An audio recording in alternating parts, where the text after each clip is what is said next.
Next item is Corp 1997.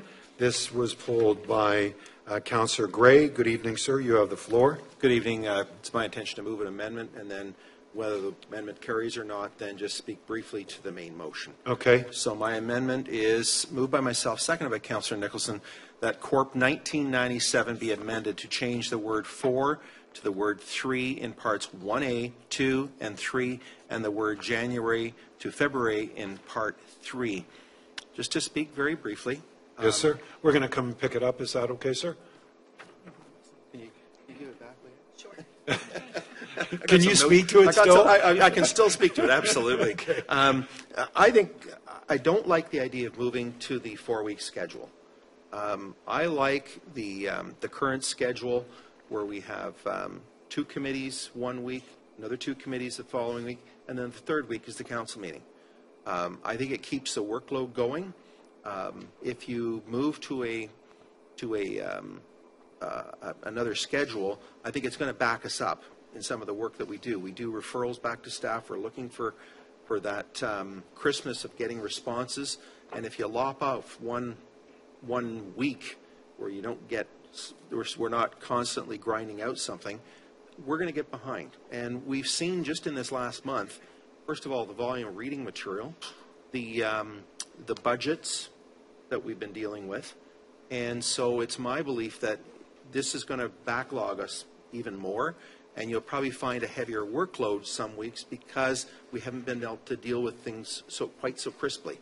So that's my amendment. I just think it's going to help us, and I think it would be a step in the wrong direction myself. Can you do me a favor? Can you look on the screen and make sure we've captured exactly what you've written, sir? Yes. Okay. And if this amendment passes, that would then mean that sections 2 and 3 would become redundant and wouldn't be needed. But at this point, we've got to amend them. You can't leave some of those parts. But if you get 1 and 4 done tonight, then that means the others just won't be necessary at that point. Yeah. Councillor Giberson, good evening. Thank you, Councillor Gray, by the way. Councillor Giberson. Question to... I might have a question to staff. Okay, but we're speaking about the amendment. On the amendment, please. Yeah. So if just with the current work and schedule that we have now on the 3-week cycle, in particular to the departments that have items that come forward at their committee a week prior to council, are they having, is it a challenge for them to have that 1-week turnover where it's coming forward to council or vice versa? I mean, I just think they're on a bit of an uneven footing in terms of that workload management, and I could be wrong on that, but there seems to be a significant advantage to the departments that have the 2 weeks on the one side and 1 on the other, and then the departments that might be in reverse, just in terms of getting things back to their committee. So why don't I try and find you an answer? I'm not really sure. I could probably go to our city manager. I don't know if you want to. I must compliment you on your tie this evening, sir, first of all. City Manager Ralph, good evening, sir. Through you, Mayor Carter, to Councillor Giberson. I've lived with both throughout my career here, and they work fine. It's really at the will of council to determine whether or not you want the 3-week or the 4-week cycle. Okay. And is part of the purpose of the 4-week, and I thank you to the city manager for that answer, the 4-week cycle, leaving that open Monday, is part of the purpose of that to be able to fit in additional special meetings, and are we challenged right now with being able to manage meeting schedules, not having that open space? Because I know that we have to fit things in around regional council as well. There are members here who sit there. That is one of our challenges, and I'm just wondering if that's part of the purpose of that 4th week. I think that there's a couple of answers to that. One is it just depends on the flow of work, both at the city and the regional aspects, and just depending how big some of the items are. Now, we know that that's our development services that came a week ago. Now, This is an anomaly. I mean, we had huge reports, plus the budget, plus documentation. I mean, I think in the 5 years that I've been here, it's the first time I've taken 4 binders for one agenda.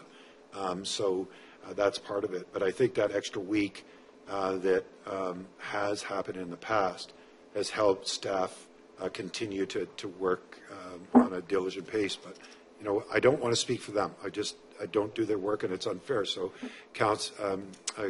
City Manager Ralph, if you have anything to add, I'd appreciate it. You have nothing to add. He has nothing to add. Sorry. Okay, thank you. Okay. Councilor Nicholson? Good evening, sir. Again. Well, obviously, I'm going to support the amendment. A lot of the questions being asked would be something you would get in a report if the council had the wisdom to actually ask for a report. A lot of this feedback would come from the public if the council actually had the wisdom to ask the public their viewpoint. I've been through 2-week schedules. I've been through 3-week schedules. I'm now in a 4-week schedule at the region. Contrary to the perception that this motion tries to give, a 4-week schedule only adds more special meetings.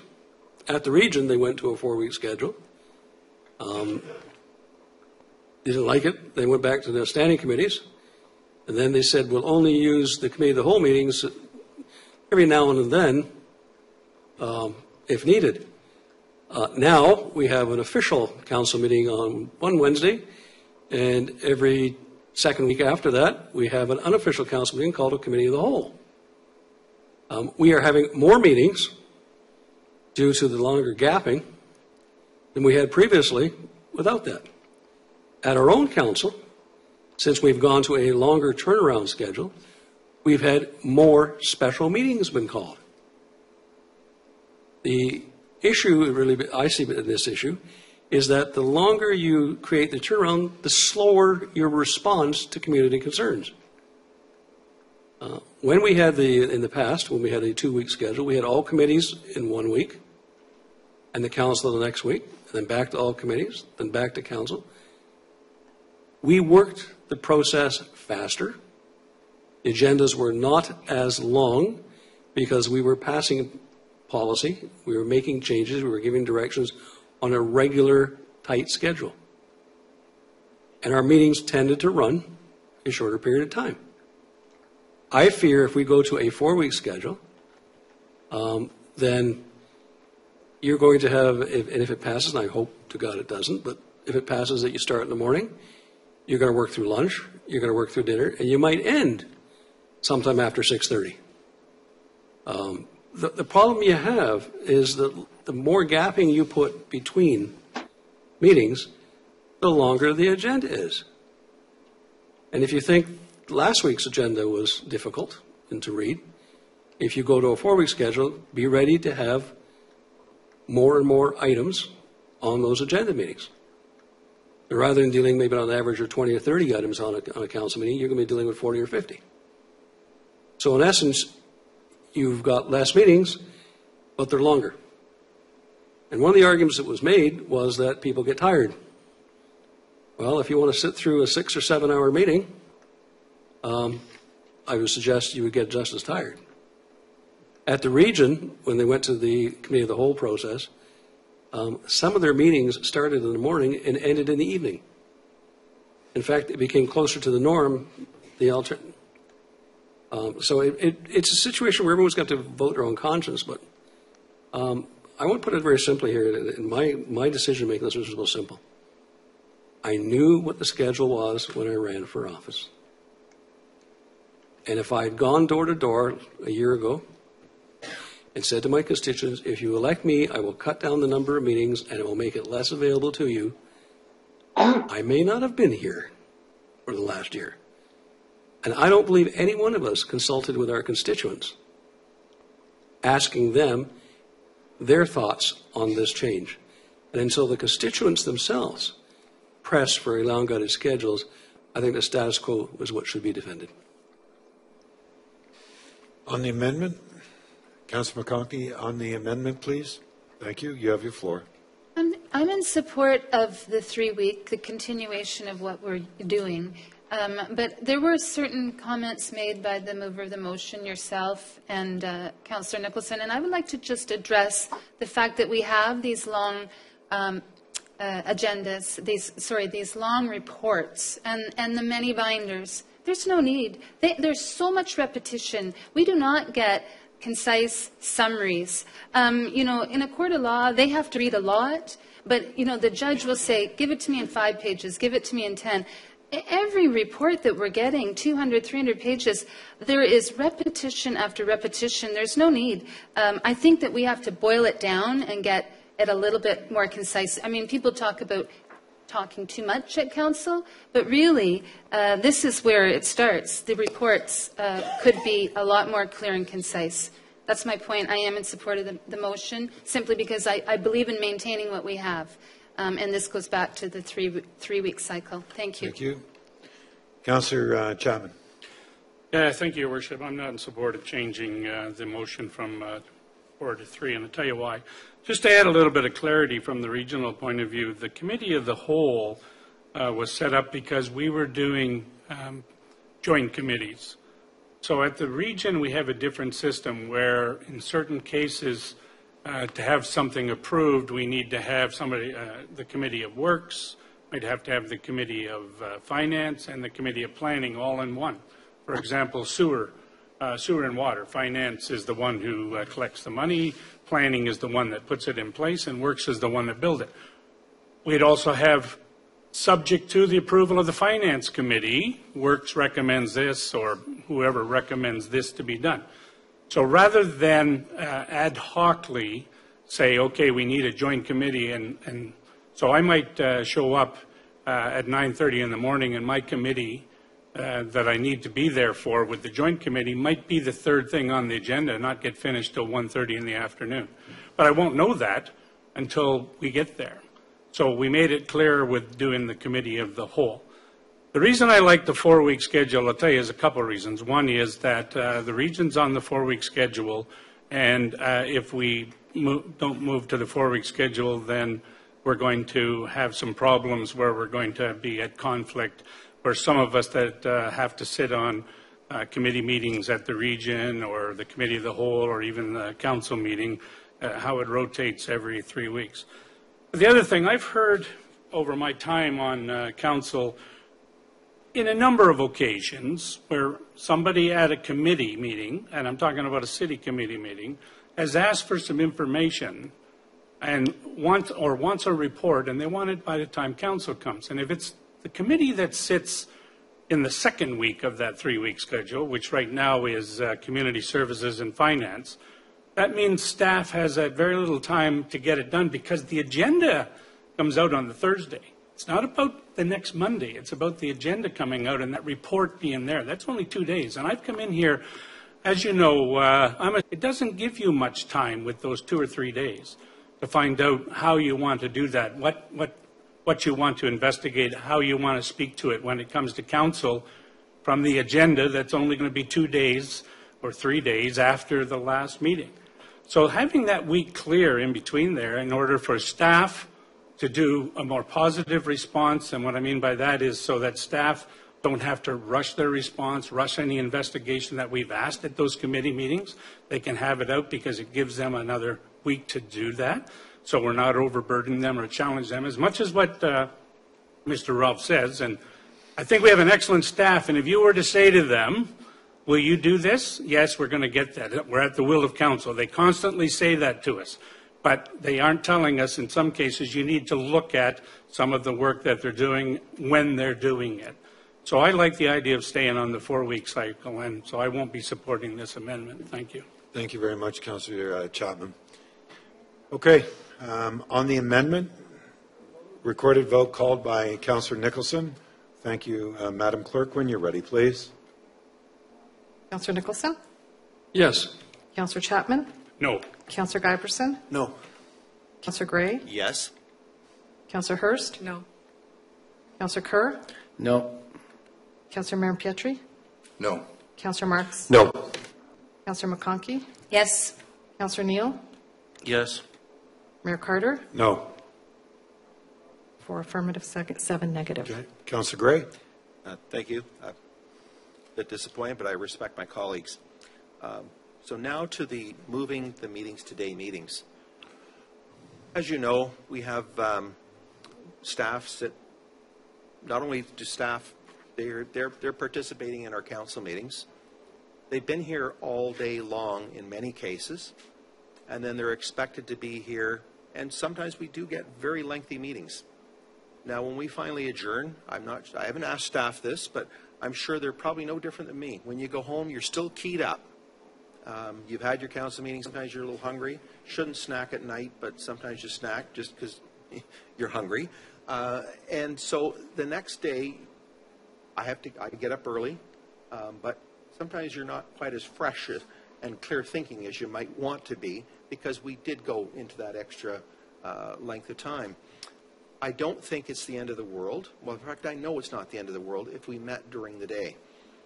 There's a lot of people in this city that work afternoons, night shifts.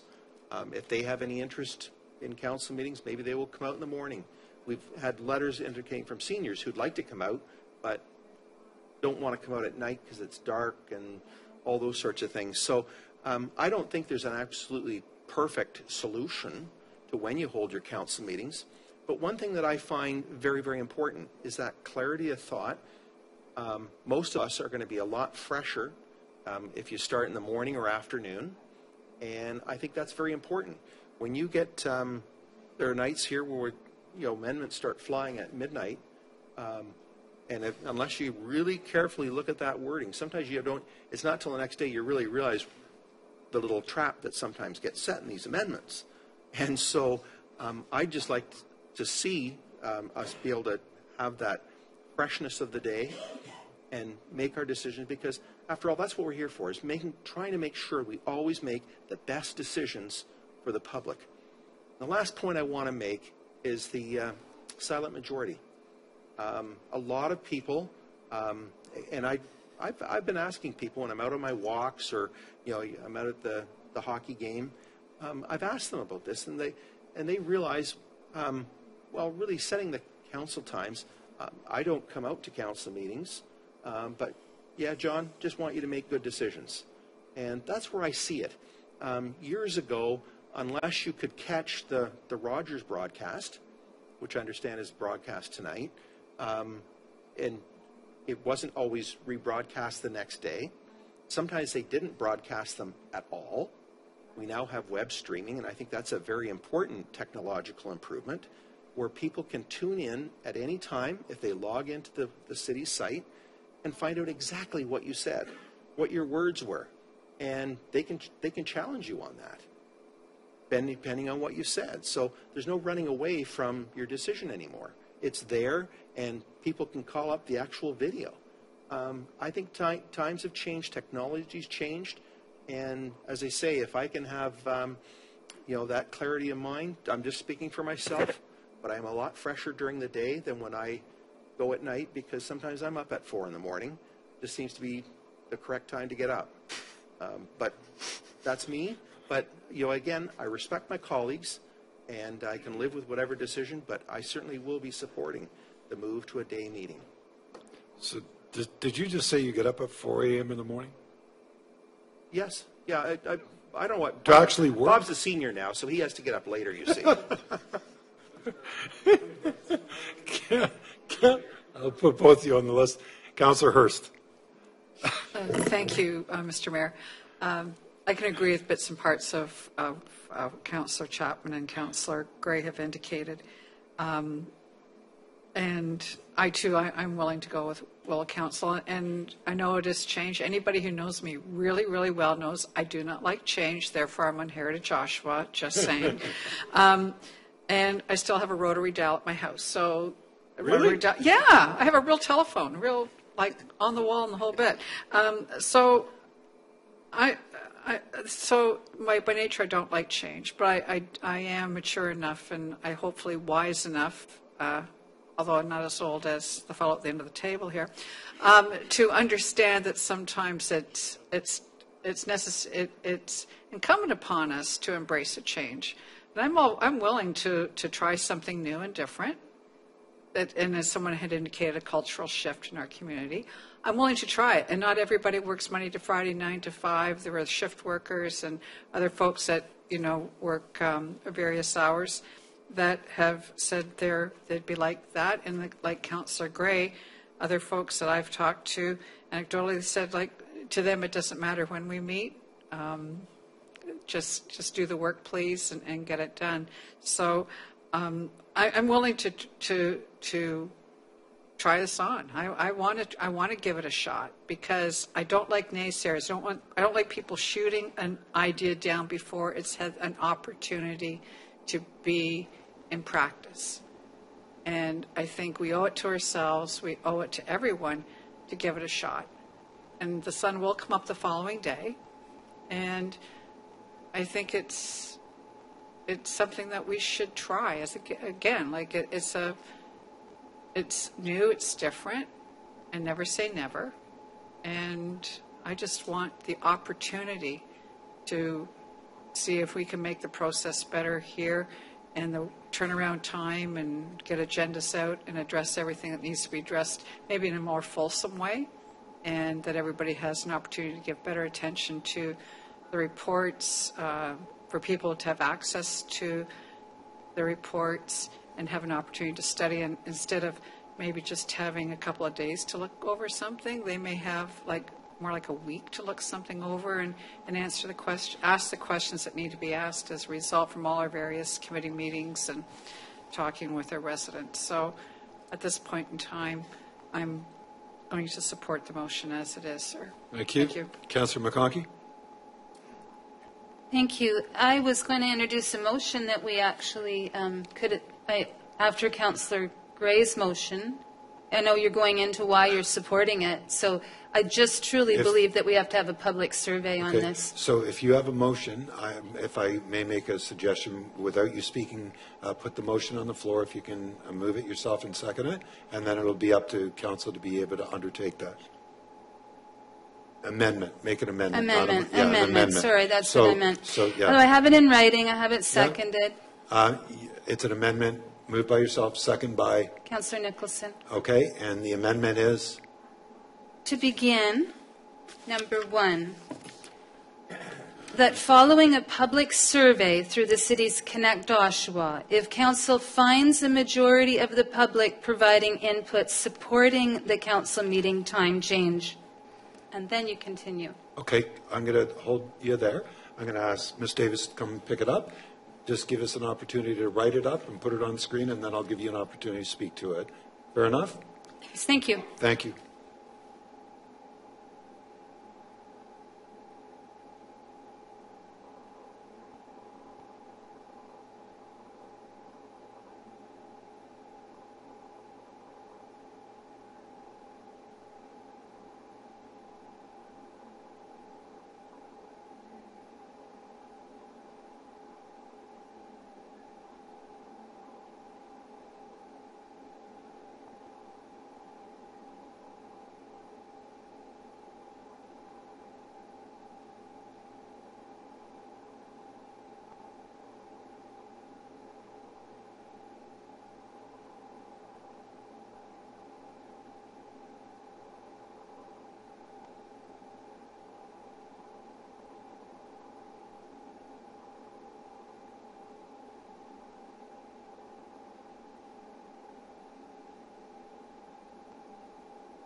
So if you can just take a look and make sure that we've captured exactly what you've written, please.